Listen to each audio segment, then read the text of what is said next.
The year 476 CE, historians mark it as the moment Western civilization supposedly plunged into darkness. The mighty Roman Empire crumbled, and with it, they tell us, fell humanity's greatest achievements. Knowledge vanished, art died, science disappeared.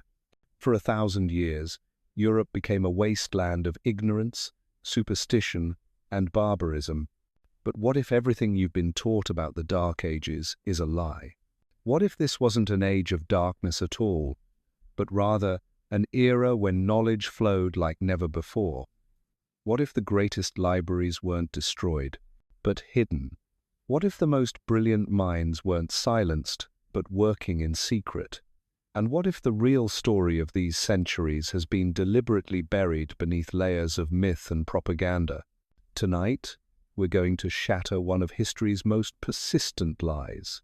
We're going to uncover the hidden wisdom that flourished during the so-called Dark Ages. And by the end of this journey, you'll never look at medieval history the same way again. Because here's what they don't want you to know. While Europe was supposedly drowning in ignorance, Islamic scholars were translating Greek philosophy. While monasteries were allegedly hoarding knowledge, they were actually preserving and expanding it. While barbarians were supposedly destroying civilization, they were building new forms of it that would reshape the world forever. The term Dark Ages itself wasn't coined until the Renaissance, over 1,000 years after Rome fell. It was propaganda, designed to make the Renaissance seem more brilliant by comparison. It was a marketing campaign that worked so well, we're still buying it today. But the evidence tells a different story entirely. Let's start with something that will blow your mind. During the height of the supposed Dark Ages, in the 9th century, a scholar named Al-Khwarizmi was revolutionizing mathematics. He gave us algebra, improved the number system we still use today, and created algorithms so advanced that his name literally became the word algorithm. Meanwhile, in what we're told was a backward Europe, Charlemagne was establishing schools across his empire and collecting the greatest scholars of his time. This wasn't darkness. This was a Renaissance that happened 700 years before the Renaissance. Or consider this, while Europe was allegedly forgetting how to read, the Islamic world was building the House of Wisdom in Baghdad, the greatest library and research center the world had ever seen. Scholars there weren't just preserving ancient knowledge, they were expanding it, creating new fields of study, and pushing the boundaries of human understanding in ways that wouldn't be matched for centuries. But here's where it gets really interesting. These Islamic scholars weren't working in isolation. They were in constant contact with European monasteries, Byzantine scholars, and Jewish communities across the Mediterranean. Knowledge was flowing freely across religious and cultural boundaries. The Dark Ages weren't dark at all. They were a time of unprecedented intellectual exchange. And speaking of monasteries, let's destroy another myth. Far from being backward institutions that hoarded knowledge, medieval monasteries were the universities of their time. Monks weren't just copying ancient texts, they were improving them, adding commentary, and creating new works of philosophy, theology, and natural science. Take the monastery of St. Gall in Switzerland. By the 9th century, it housed one of Europe's greatest libraries, with thousands of manuscripts covering everything from astronomy to medicine. The monks there weren't hiding knowledge from the world, they were preserving it for the world. Without these monasteries, most of the classical texts we cherish today would have been lost forever. But the hidden wisdom of the Dark Ages goes deeper than just preserved books and scholarly exchanges. This was an era of technological revolution that puts our modern innovations to shame. While Europe was supposedly stumbling around in the dark, engineers were building mechanical clocks that were marvels of precision. Watermills were powering entire industries. The heavy plow was revolutionizing agriculture and feeding growing populations. The stirrup was changing warfare forever. And innovations in metallurgy were producing steel that wouldn't be matched for centuries. In China, during what we call the European Dark Ages, inventors were creating gunpowder, the compass, and movable-type printing. In the Islamic world, scholars were performing cataract surgery, measuring the circumference of the earth, and creating mechanical computers. In Byzantium, engineers were developing Greek fire, an incendiary weapon so advanced that we still don't fully understand how it worked. This wasn't a dark age. This was a golden age of human achievement that spanned the globe. But here's what's truly shocking: much of this knowledge was deliberately hidden from later generations, not because it was lost, but because it didn't fit the narrative that certain groups wanted to promote. The Renaissance scholars who coined the term Dark Ages had a vested interest in making the preceding millennium look backward. They were trying to position themselves as the heroes who rescued humanity from ignorance. It was the original historical fake news, and it worked so well that we're still believing it 600 years later. Religious authorities had their own reasons for promoting the Dark Ages myth. If the medieval period was a time of ignorance and superstition, then the Church could be positioned as the sole guardian of truth and knowledge.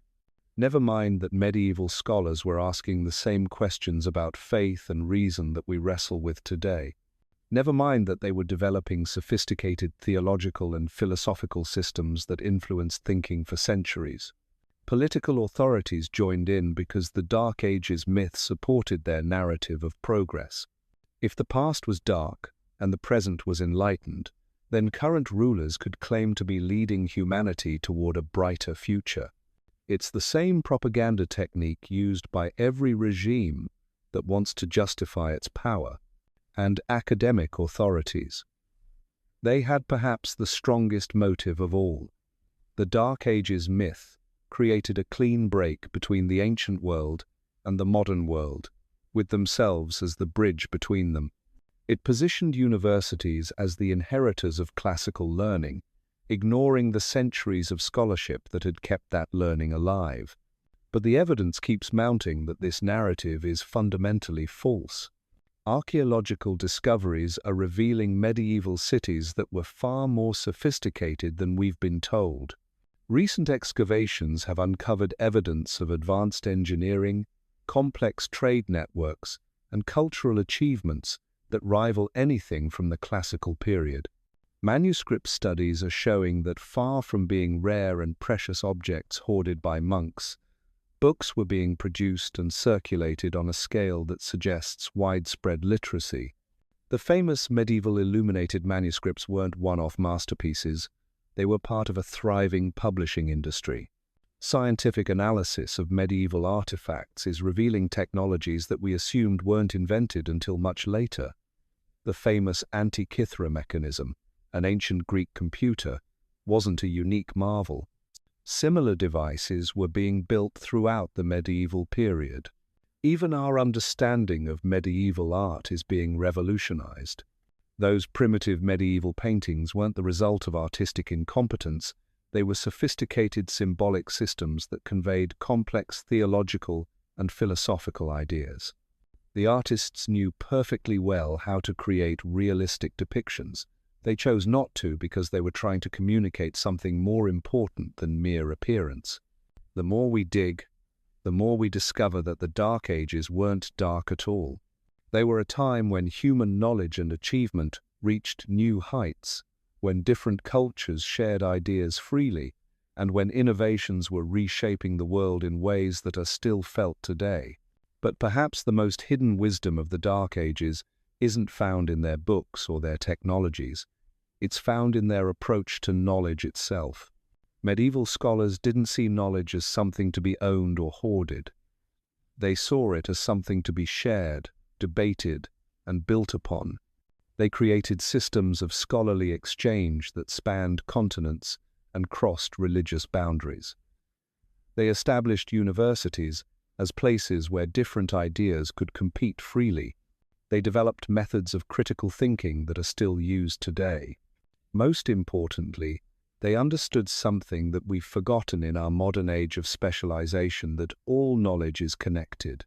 A medieval scholar might study mathematics in the morning, philosophy in the afternoon, and astronomy at night, seeing each as part of a unified understanding of the world.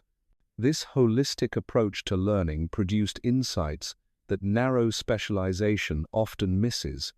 When you study the movement of the planets alongside the structure of society, you start to see patterns that aren't visible to the astronomer or the sociologist working in isolation. The hidden wisdom of the Dark Ages wasn't just about preserving the past or innovating for the future. It was about understanding the deep connections between all aspects of human knowledge and experience. And that's a wisdom we desperately need to rediscover today. So why has this wisdom remained hidden for so long? Why are we still teaching children that the Dark Ages were a time of ignorance when the evidence clearly shows otherwise? The answer lies in understanding who benefits from this lie and the mechanisms they've used to keep it alive. First, let's talk about the invention of historical periodization itself. The idea that history moves in neat, distinct phases didn't exist in the medieval world. People living in the 12th century didn't think they were living in a middle age between something great that came before and something great that would come after. They saw themselves as part of a continuous story of human development. The concept of historical periods was created by later scholars who needed to organize the past into digestible chunks.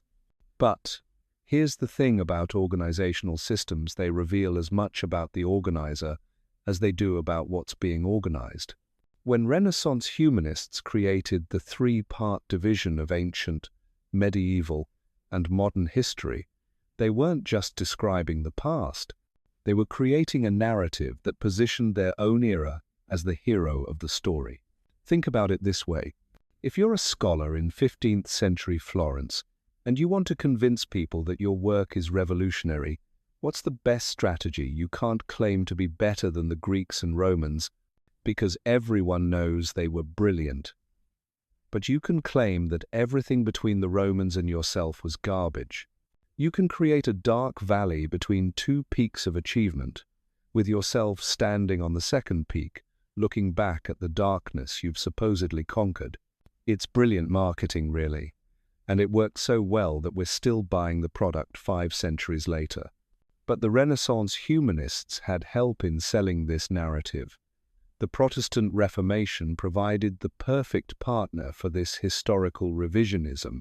Protestant reformers needed to delegitimize the Catholic Church, and what better way than to claim that the entire medieval period, when the Church held sway, was a time of darkness and corruption.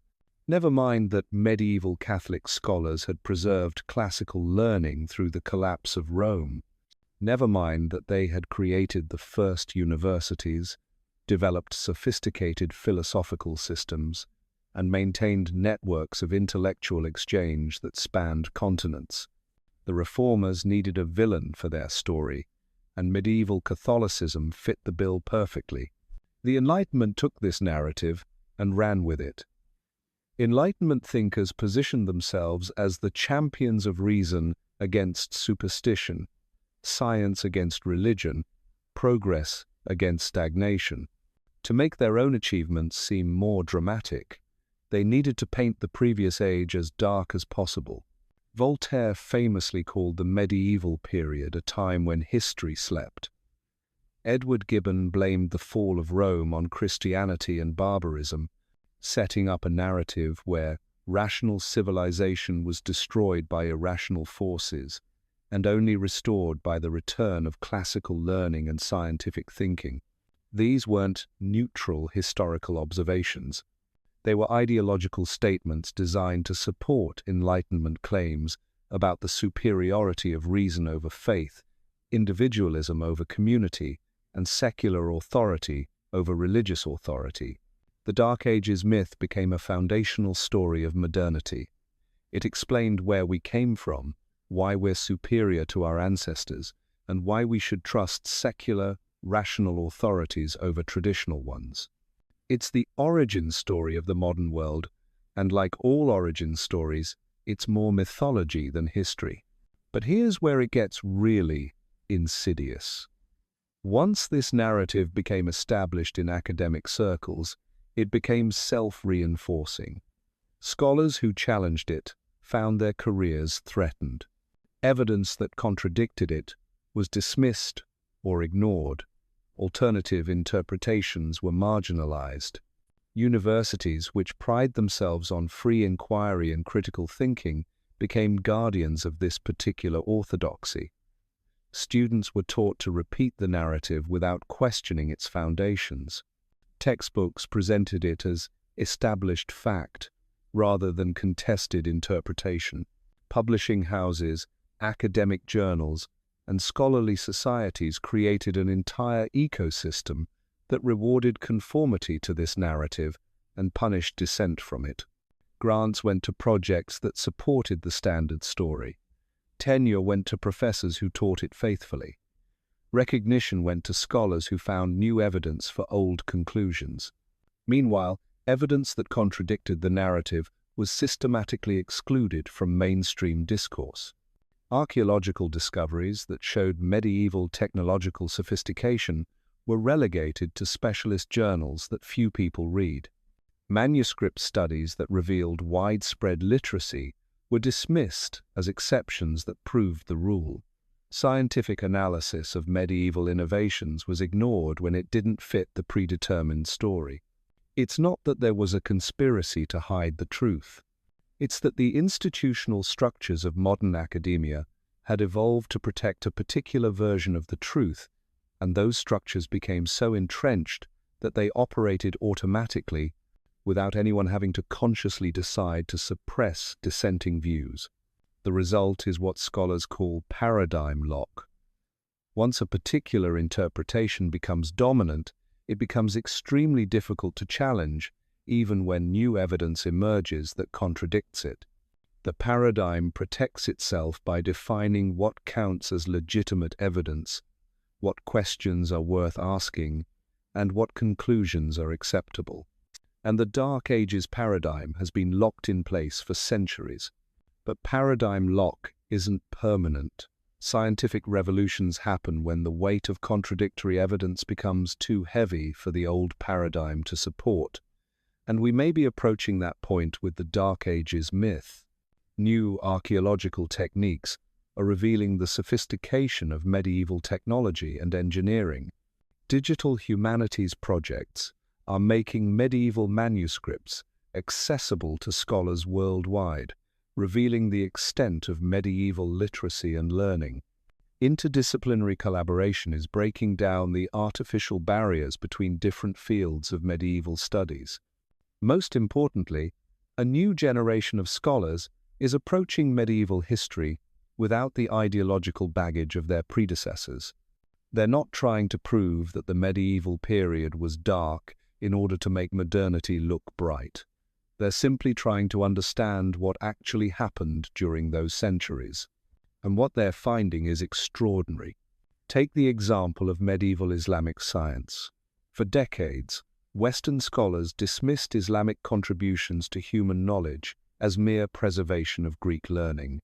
But recent research has shown that Islamic scholars weren't just preserving ancient knowledge, they were revolutionizing it. Al-Jazari's mechanical devices were far more sophisticated than anything produced in the classical world. Ibn al-Haytham's work on optics laid the foundation for modern physics. Al-Biruni's measurements of the Earth's circumference were more accurate than anything achieved in Europe until the Renaissance. These weren't isolated achievements by exceptional individuals. They were part of a sustained scientific revolution that lasted for centuries and produced innovations that wouldn't be matched in Europe for hundreds of years. Or, consider the example of medieval European technology. We're taught that medieval people were technologically backward, using primitive tools and methods that had barely advanced since Roman times. But archaeological evidence tells a different story. Medieval engineers developed water-powered machinery that was far more sophisticated than anything the Romans had built.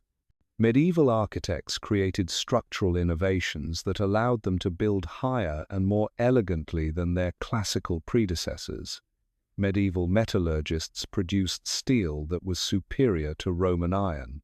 The famous medieval cathedrals weren't just religious monuments, they were showcases of cutting-edge engineering and architectural innovation.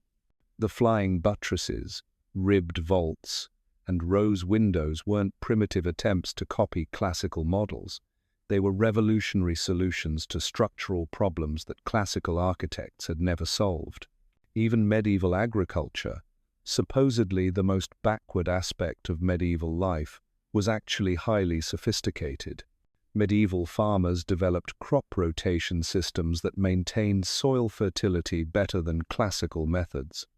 They created new plowing techniques that increased yields dramatically. They domesticated new crops and developed new preservation methods that supported larger populations than ever before. The more we learn about medieval life, the more we realize that the Dark Ages narrative isn't just wrong, it's backwards. In many ways, medieval people were more innovative, more sophisticated, and more successful than their classical predecessors. But perhaps the most important discovery is that medieval people weren't isolated from each other or from the wider world. The image of medieval Europe as a collection of isolated villages, cut off from outside knowledge and influence, is completely false. Medieval trade networks connected Europe to Asia, Africa, and the Americas centuries before Columbus. Medieval scholars corresponded with colleagues across vast distances, sharing ideas and discoveries in a truly international community of learning. Medieval technologies spread rapidly across cultural and religious boundaries, creating a global network of innovation and exchange. The medieval world was, in many ways, more connected and more cosmopolitan than the world of classical antiquity. It was certainly more connected than the world that would emerge after the religious wars and nationalist movements of the early modern period. So why does the Dark Ages myth persist? Why do we continue to teach our children that medieval people were ignorant and backward when the evidence clearly shows otherwise? Part of the answer lies in institutional inertia. Academic institutions, educational systems, and popular culture have invested so heavily in the Dark Ages narrative that changing it would require massive effort and expense. Textbooks would need to be rewritten, curricula would need to be redesigned, and entire scholarly careers would need to be reconsidered. But there's a deeper reason for the persistence of this myth. The Dark Ages story isn't just about the past, it's about the present. It's a story we tell ourselves to justify our current beliefs and institutions. The Dark Ages myth supports the idea that secular, rational, scientific thinking is superior to religious, traditional, communal thinking. It provides historical justification for the dominance of universities over monasteries, scientists over priests, individuals over communities, and modernity over tradition. Challenging the Dark Ages myth means challenging some of the fundamental assumptions of modern life. And that's a challenge that many people aren't ready to face. But ready or not, the evidence is mounting. The hidden wisdom of the Dark Ages is being revealed, and it's forcing us to reconsider everything we thought we knew about the past, the present, and the future. The implications of this discovery go far beyond academic history. When we realize that the Dark Ages were actually a time of tremendous innovation and knowledge preservation, we have to ask ourselves, what else have we gotten wrong about human progress? Consider this: if medieval scholars were actively advancing mathematics, astronomy, and medicine while supposedly living in ignorance, what does that say about our understanding of how civilizations develop if Islamic, Christian, and Jewish scholars were collaborating across religious boundaries during an era we've been told was defined by religious conflict? What does that tell us about the possibility of intellectual cooperation today? The hidden wisdom of the Dark Ages reveals something profound about human nature itself. People didn't suddenly become stupid when Rome fell, and they didn't suddenly become smart when the Renaissance began. Human intelligence, curiosity, and creativity remained constant. What changed were the conditions that allowed that intelligence to flourish or be suppressed. And here's where it gets really interesting. Many of the conditions that allowed medieval wisdom to flourish are the same conditions we need today to solve our most pressing problems. Medieval scholars succeeded because they approached knowledge holistically. A single scholar might study medicine, mathematics, philosophy, and theology, seeing connections between these fields that specialists might miss. Today, as we face complex challenges like climate change, artificial intelligence, and global inequality, we need exactly this kind of interdisciplinary thinking. Medieval knowledge networks succeeded because they transcended political and religious boundaries. A Christian monk in Ireland might correspond with a Muslim scholar in Baghdad and a Jewish philosopher in Spain, sharing ideas freely despite their different faiths. Today, as we struggle with polarization and tribalism, we desperately need to rediscover this spirit of intellectual cooperation. Medieval institutions succeeded because they balanced preservation with innovation. Monasteries didn't just copy old texts, they improved them, added commentary, and created new works. Universities didn't just teach established knowledge, they encouraged debate and discovery. Today, as we debate the role of tradition versus progress, medieval examples show us how to honor the past while building the future. But perhaps most importantly, medieval scholars succeeded because they understood that knowledge wasn't property to be owned, but a gift to be shared. The greatest medieval thinkers built upon the work of their predecessors and freely shared their discoveries with their successors. They created an intellectual commons that belonged to all humanity. This stands in stark contrast to our modern approach to knowledge, where research is locked behind paywalls, discoveries are hoarded for competitive advantage, and information is treated as a commodity to be bought and sold, rather than a resource to be shared.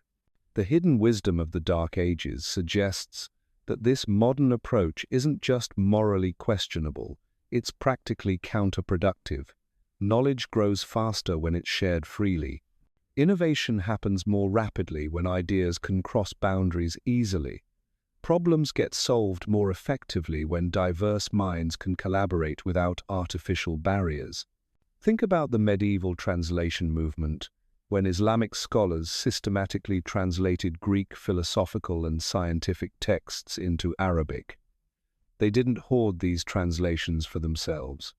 They shared them widely, creating an intellectual renaissance that lasted for centuries. When these same texts were later translated from Arabic into Latin, they sparked another renaissance in Christian Europe. Each translation wasn't just preservation, it was transformation. Each scholar who worked with these texts added their own insights, corrections, and innovations. Knowledge didn't just survive this process, it evolved and improved. Compare this to our modern academic system, where research is often duplicated because scholars can't access each other's work, where discoveries are delayed because of proprietary concerns, and where the most important knowledge is often locked away from the people who need it most. The medieval approach wasn't perfect, but it was more effective at advancing human knowledge than many of our current systems. Now, you might be thinking, this is all very interesting, but what does it mean for me? I'm not a medieval scholar or a historian.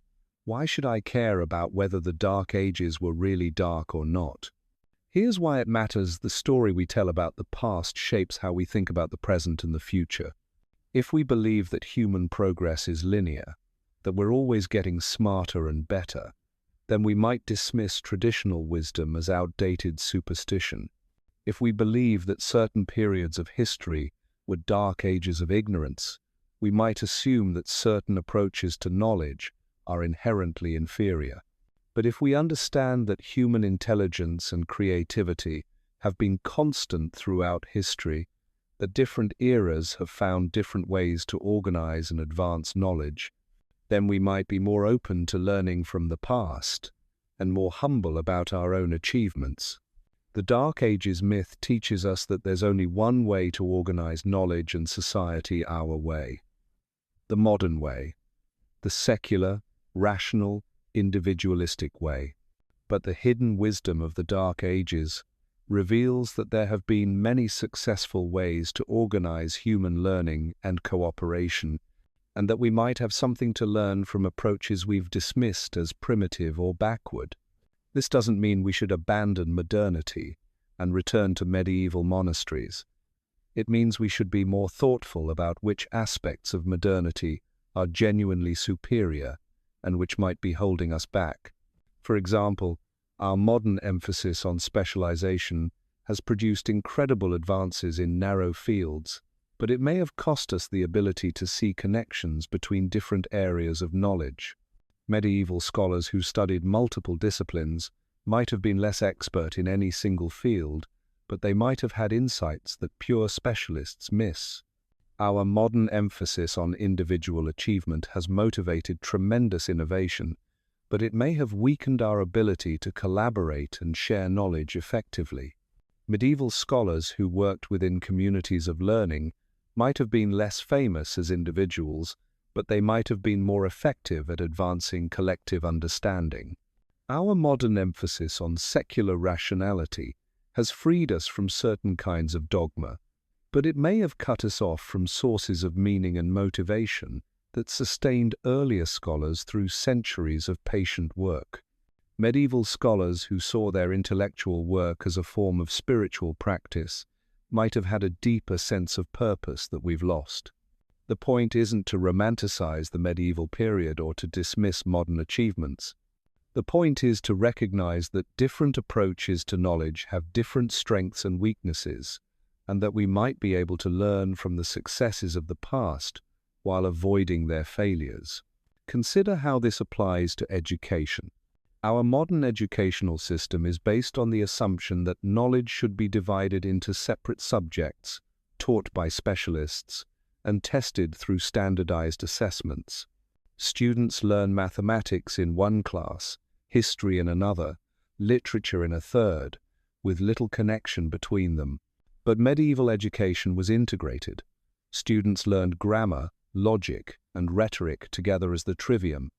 They studied arithmetic, geometry, astronomy, and music together as the quadrivium. They saw all knowledge as interconnected parts of a unified understanding of reality. Modern research in cognitive science suggests that the medieval approach might have been more effective. The brain learns better when information is connected and contextualized rather than isolated and compartmentalized. Students understand concepts more deeply when they can see how they relate to other ideas and to their own experience. Some innovative modern schools are rediscovering these medieval principles, creating interdisciplinary curricula that help students see connections between different fields of knowledge. They're finding that students who learn this way are more creative, more adaptable, and more capable of solving complex problems. Or consider how this applies to research and innovation. Our modern research system is highly competitive, with scholars competing for grants, publications, and recognition. The assumption is that competition drives innovation, and that the best ideas will rise to the top through market-like mechanisms. But medieval scholarship was more collaborative. Scholars worked within communities of learning where knowledge was shared freely and where the goal was collective advancement rather than individual achievement. They built upon each other's work without worrying about credit or ownership. Modern research in innovation suggests that the medieval approach might have been more effective in many cases. Open-source software development, collaborative scientific projects, and crowdsourced research initiatives often produce better results faster than competitive approaches. The most successful modern innovations often happen when artificial barriers between fields are broken down, when diverse perspectives are brought together, and when knowledge is shared freely, rather than hoarded competitively.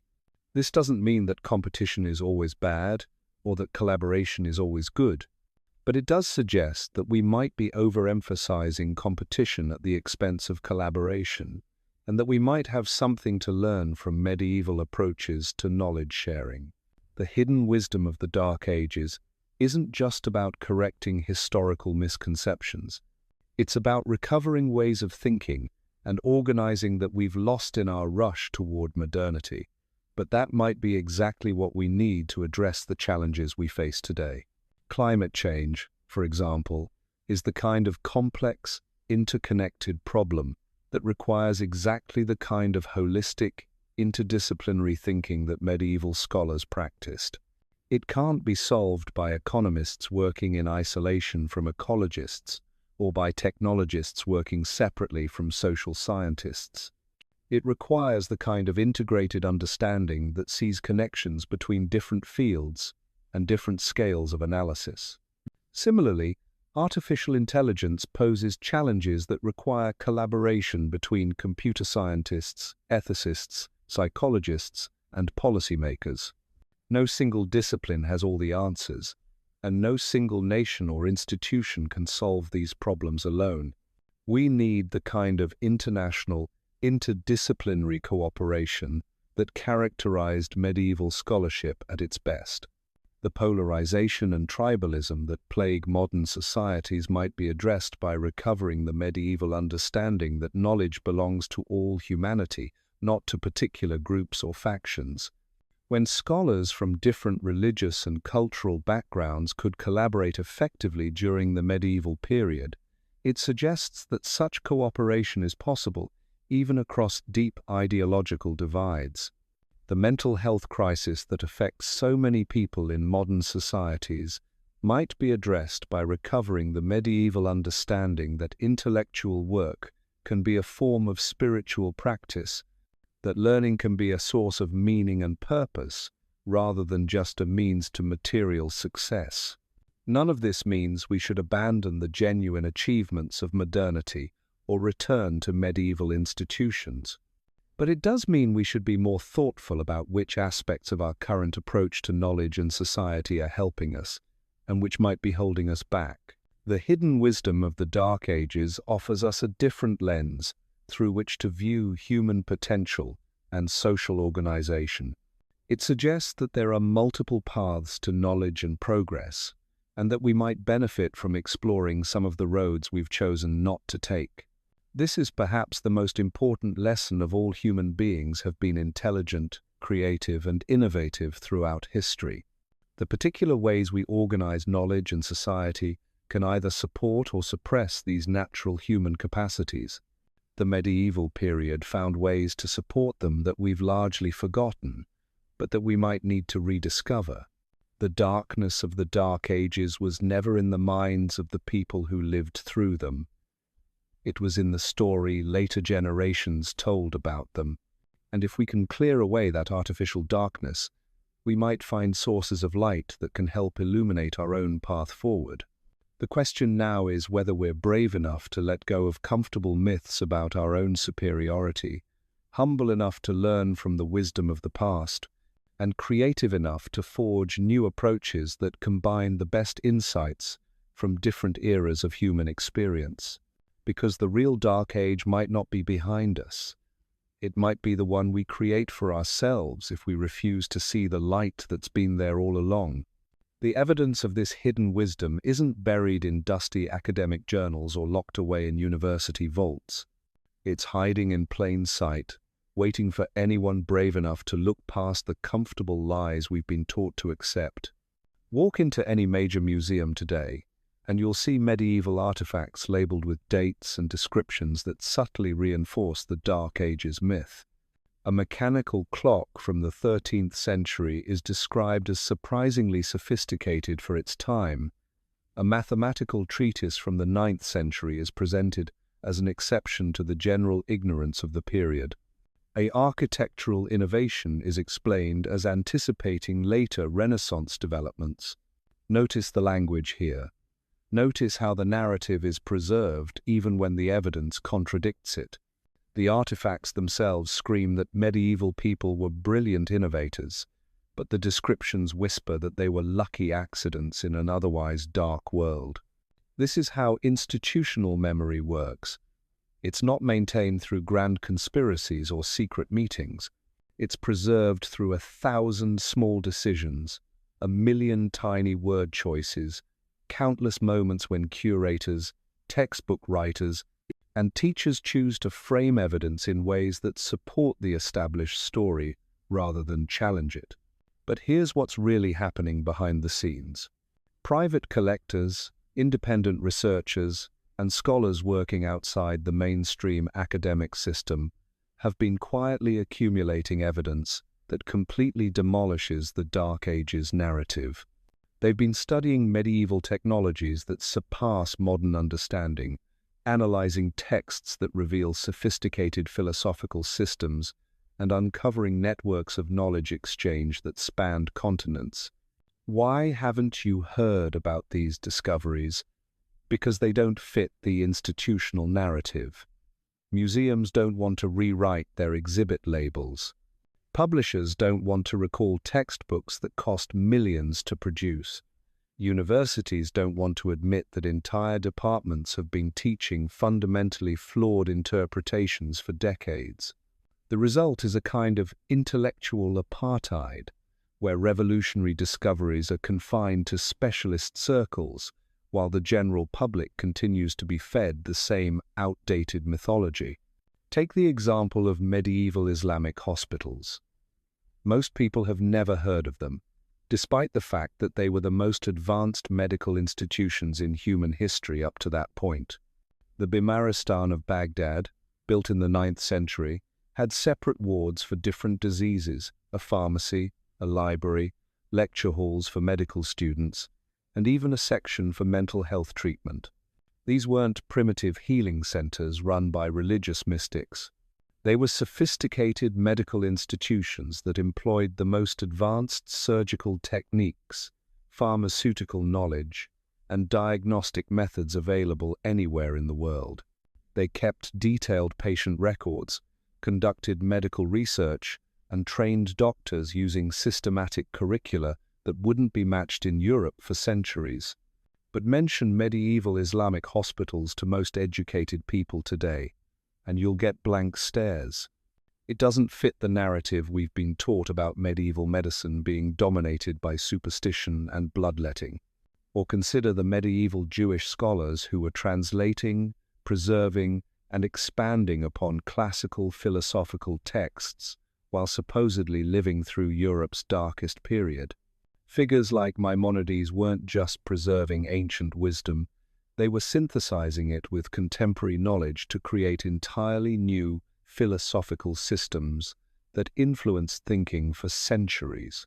Maimonides' Guide for the Perplexed, written in the 12th century, grappled with questions about the relationship between faith and reason that we're still debating today.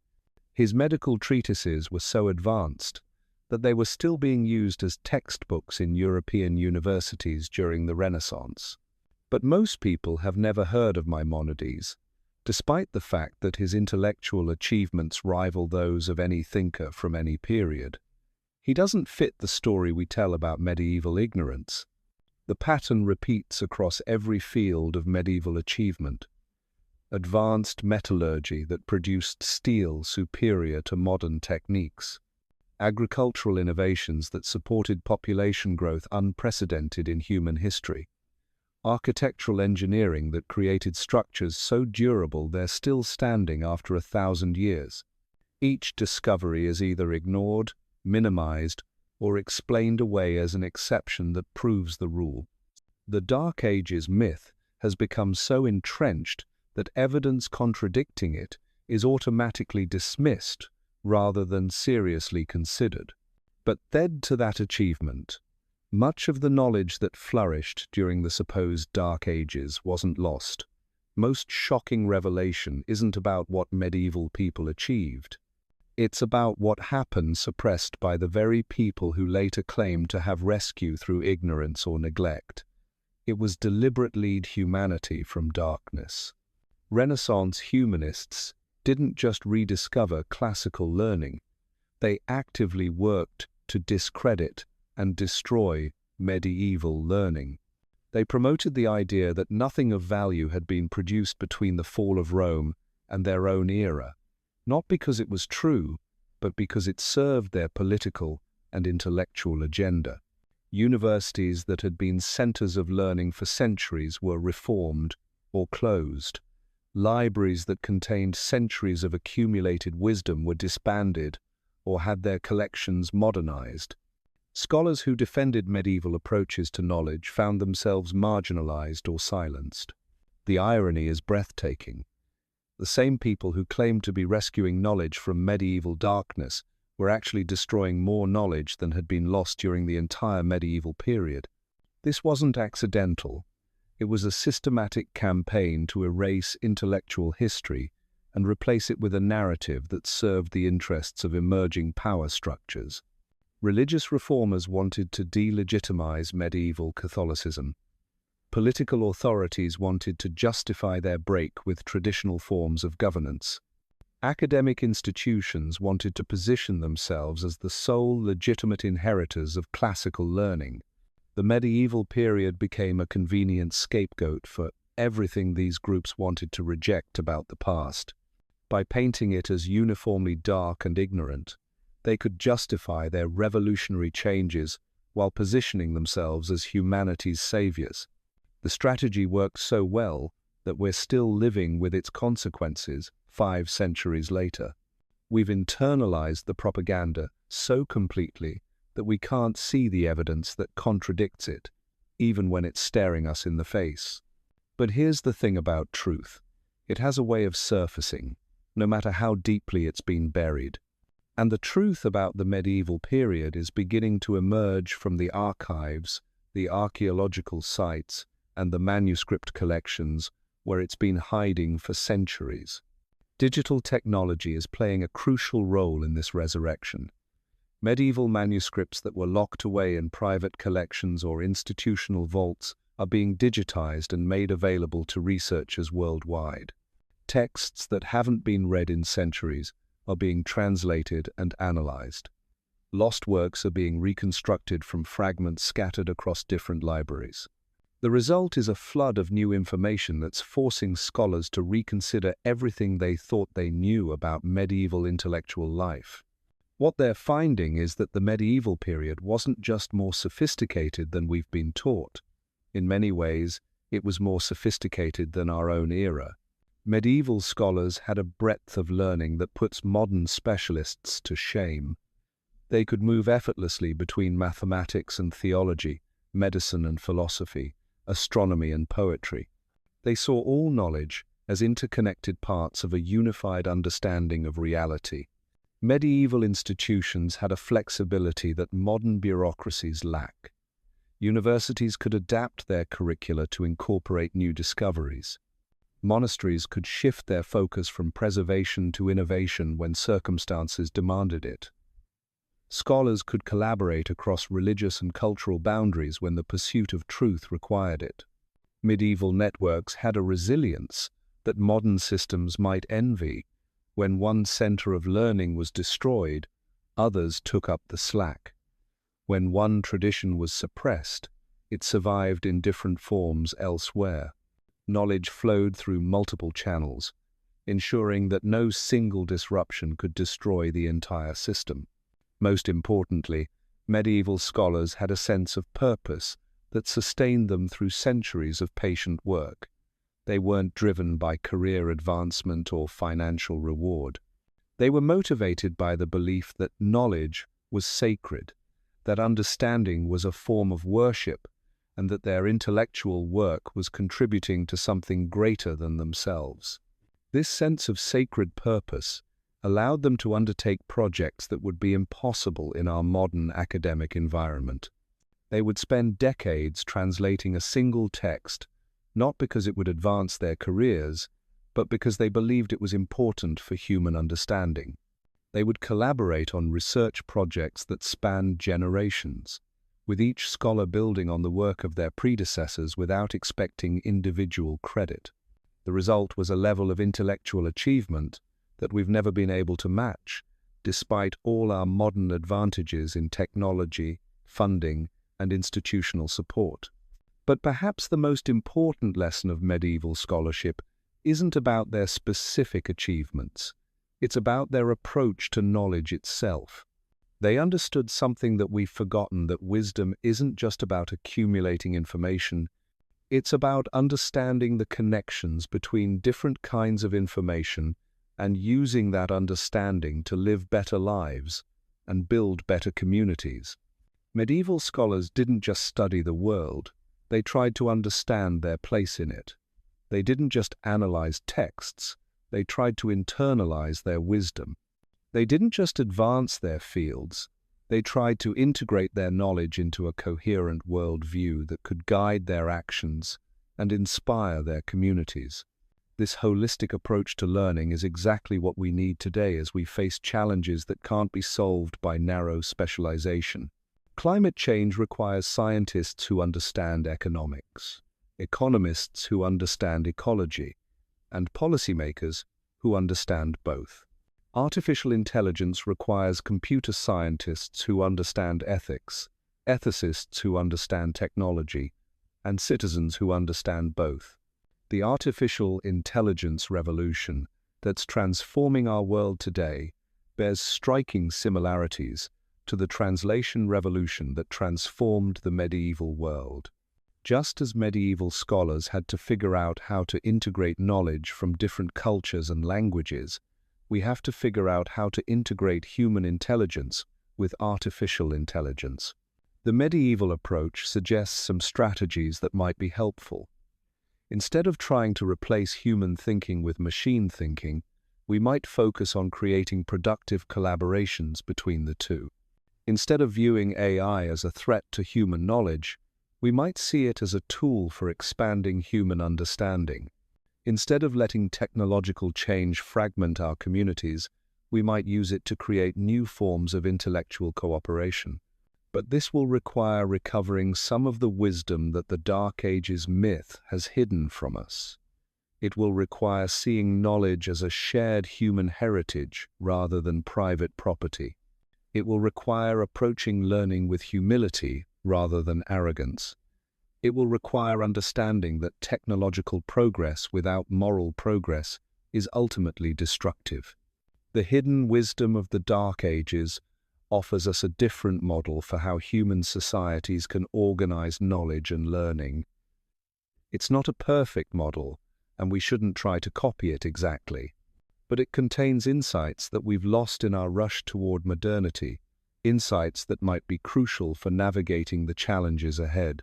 The question is whether we're wise enough to learn from the people we've been taught to dismiss as ignorant, humble enough to admit that our current approaches might not be perfect, and brave enough to experiment with different ways of organizing human knowledge and cooperation.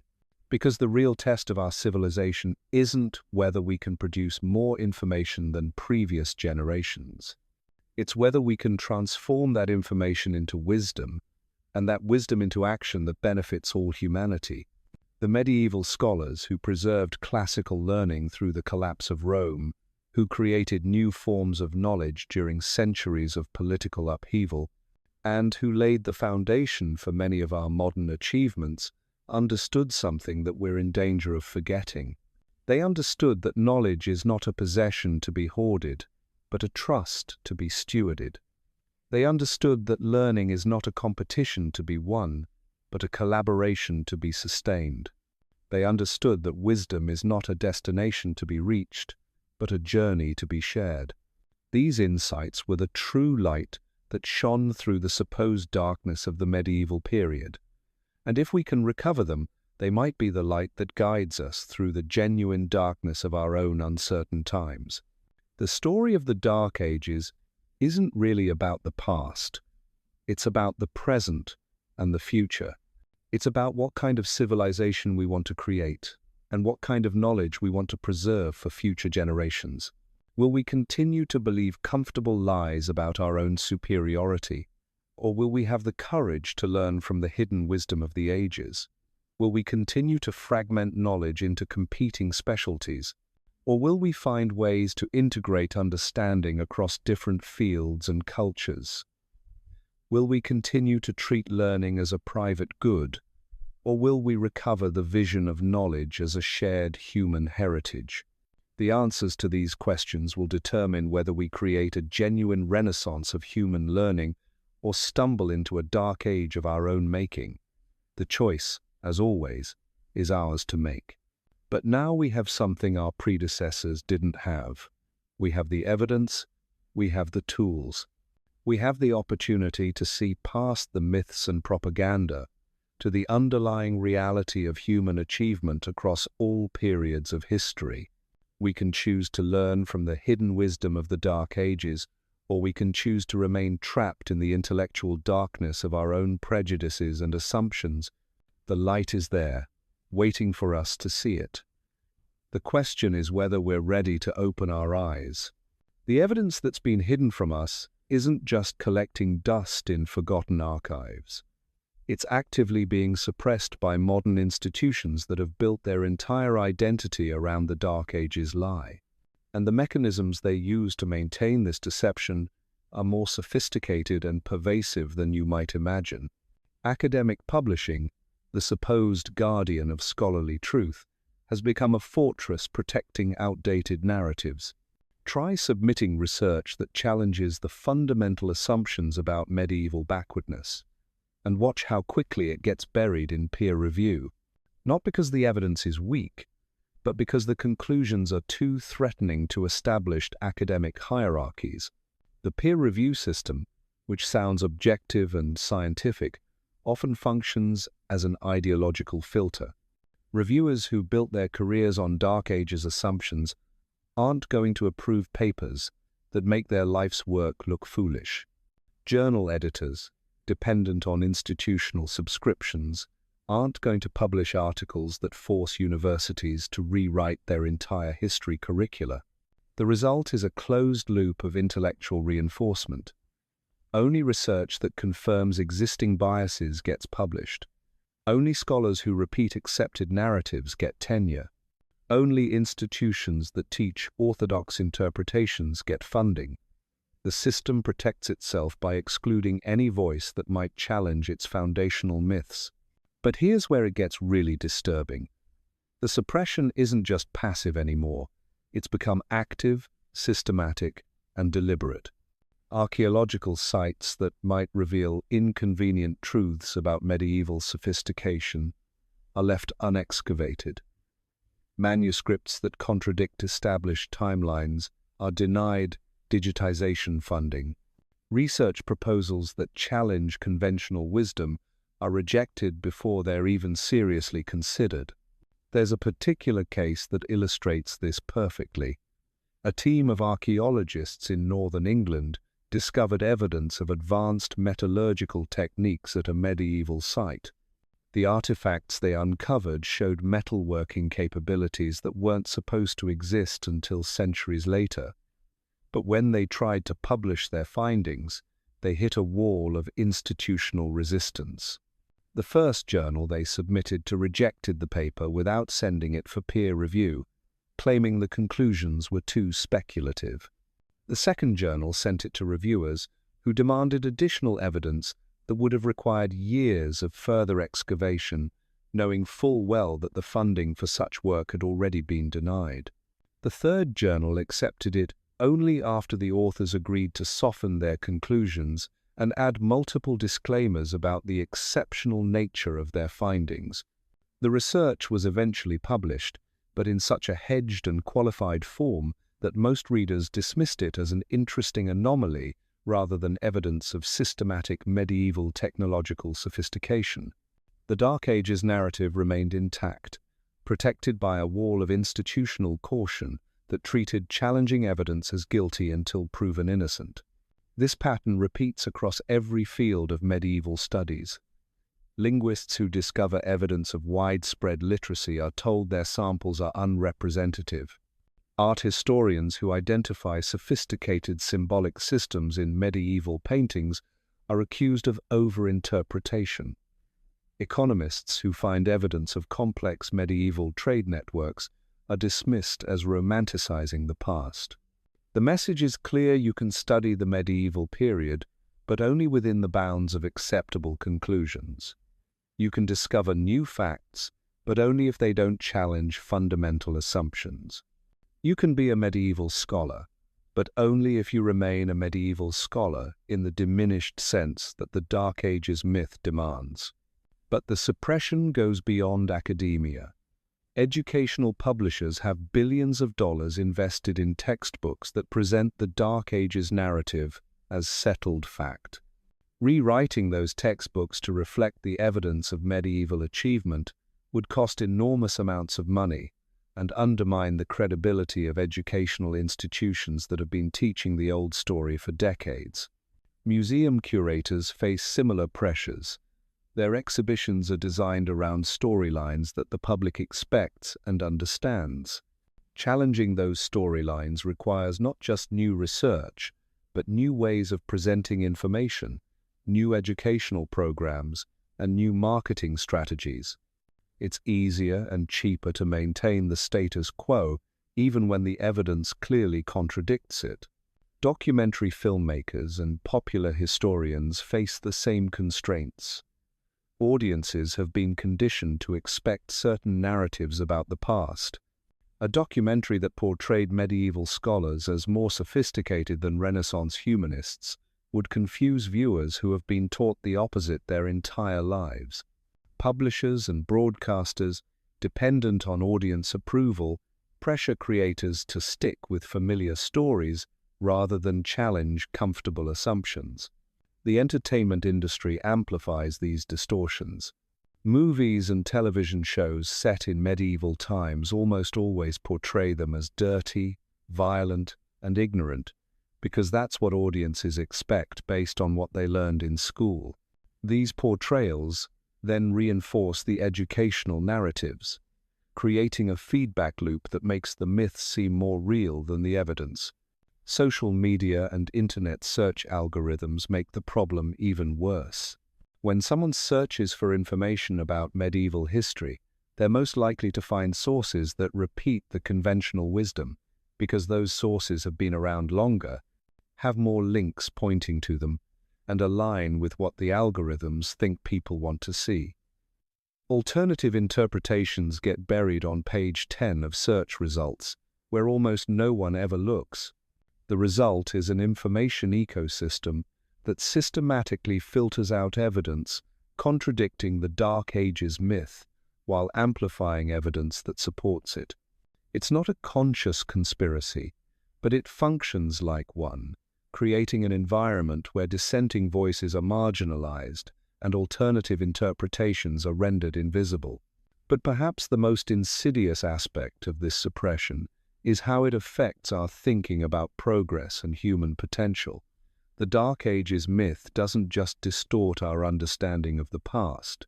It shapes our expectations about the future in ways that become self-fulfilling prophecies.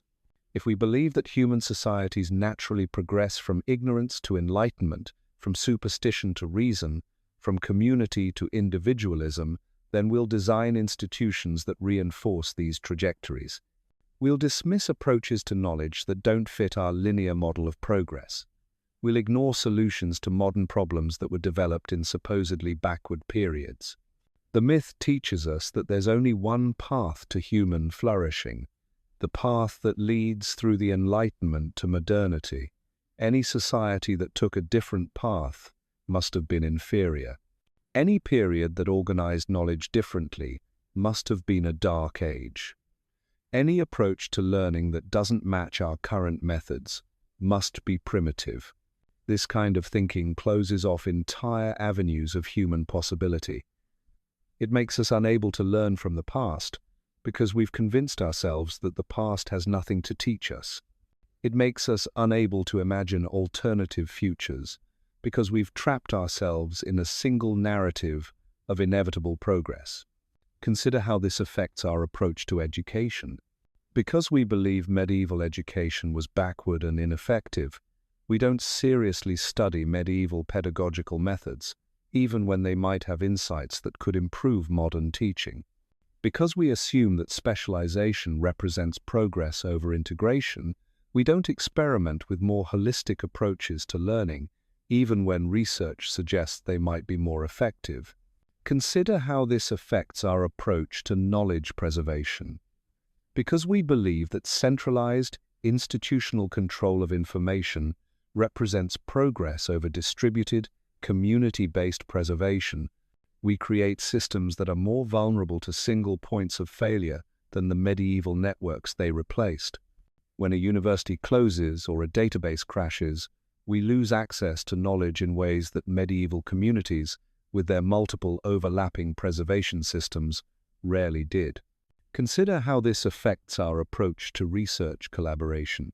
Because we believe that competitive individualism represents progress over collaborative community, we create academic systems that discourage the kind of long-term, multi-generational projects that produced the greatest medieval achievements.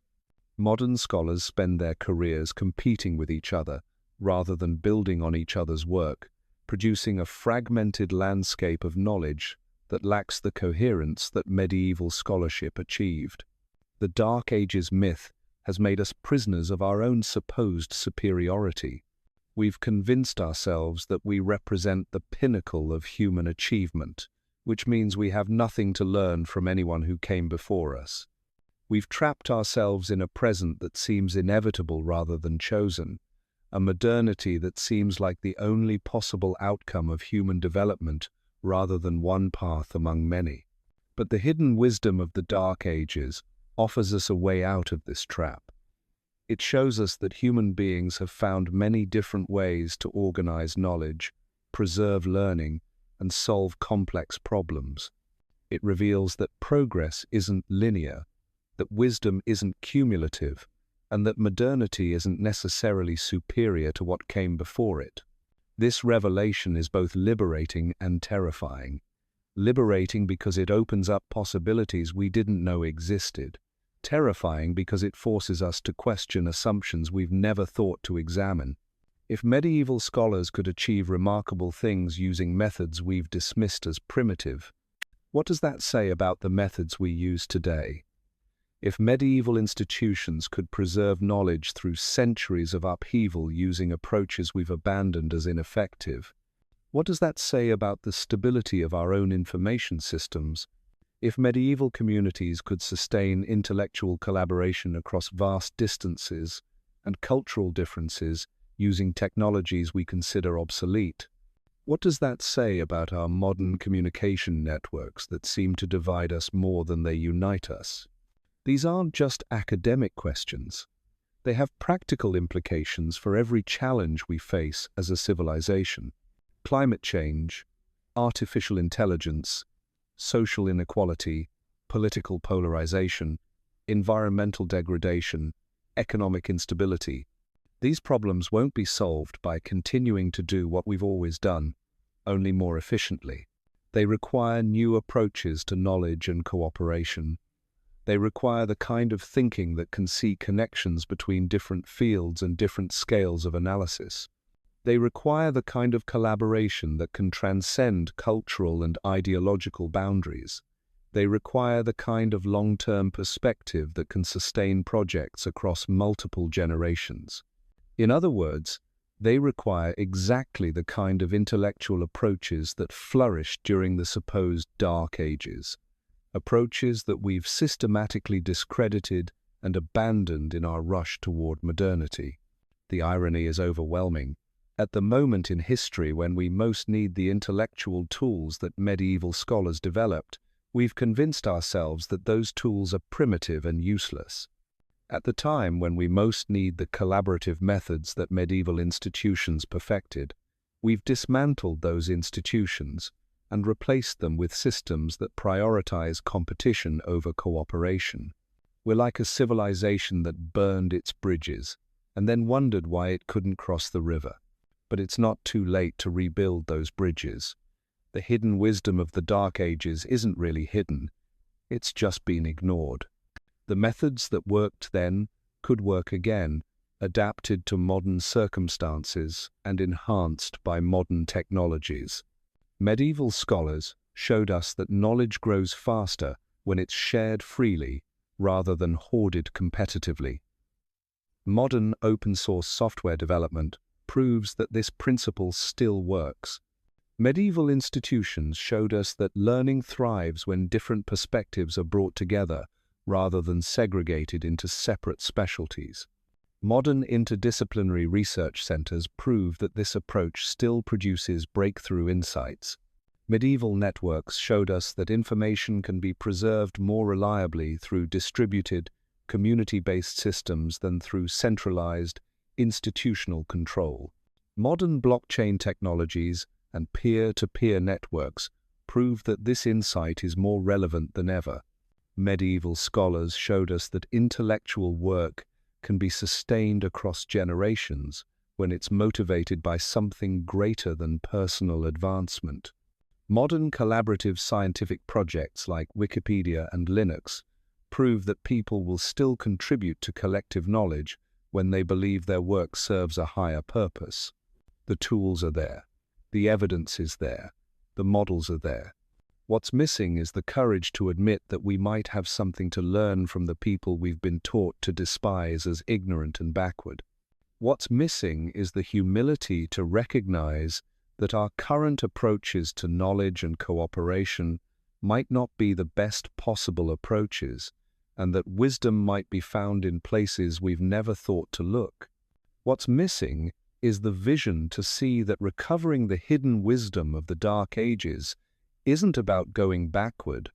It's about going forward in a way that's informed by the full range of human experience rather than trapped by the limitations of our current moment. The choice facing us is stark.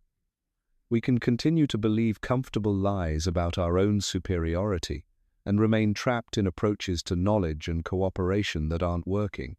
Or we can have the courage to explore the hidden wisdom of the ages and discover new possibilities for human flourishing. The evidence is mounting that the second choice isn't just preferable, it's necessary.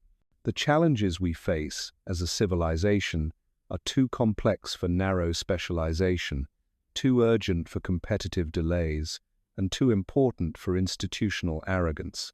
We need the kind of integrated thinking that medieval scholars practiced. We need the kind of collaborative networks that medieval institutions created. We need the kind of long-term perspective that medieval communities maintained.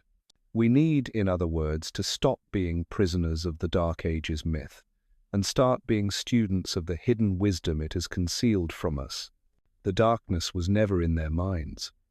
It was in our refusal to see the light they preserved for us. But what happens when we finally shatter this carefully constructed illusion? What happens when we realize that everything we've been taught about human progress, about the inevitability of modernity, about the superiority of our current systems, might be fundamentally wrong? The implications are staggering. Because if medieval people weren't the ignorant peasants we've been told they were, if they actually possessed sophisticated knowledge and advanced technologies, if they created institutions that were more resilient and collaborative than ours, then we have to ask ourselves, what else have we gotten wrong? Think about this for a moment. We live in an age that prides itself on information access. We have the entire sum of human knowledge at our fingertips. We can communicate instantly across vast distances. We have technologies that would seem like magic to previous generations. And yet, we're facing problems that seem intractable. Despite all our supposed advancement, we can't agree on basic facts about reality. Despite all our communication technology, we're more polarized than ever. Despite all our information systems, we seem less wise, not more wise, than the people who came before us. What if the problem isn't that we need more information, but that we need better ways of organizing and understanding the information we already have? What if the solution isn't newer technologies, but older wisdoms that we've forgotten how to apply? Medieval scholars understood something that we've lost. that information without integration is just noise. They didn't try to know everything about narrow subjects. They tried to understand how everything connected to everything else. A medieval scholar studying astronomy would also study music, because they understood that the same mathematical principles that governed planetary motion also governed harmonic relationships. They didn't see knowledge as a collection of separate facts to be memorized and tested. They saw it as a living system, where every piece of understanding illuminated every other piece. When you approach learning this way, you don't just accumulate information, you develop wisdom. So here we stand at a crossroads. We can continue living in the comfortable darkness of our own making, clinging to myths that make us feel superior while keeping us ignorant. Or we can step into the light that medieval scholars preserved for us, ready to learn from wisdom we never knew existed. The choice isn't just about understanding the past, it's about choosing our future. Because the real dark age isn't behind us, it's the one we create when we refuse to see the brilliance that's been shining all along.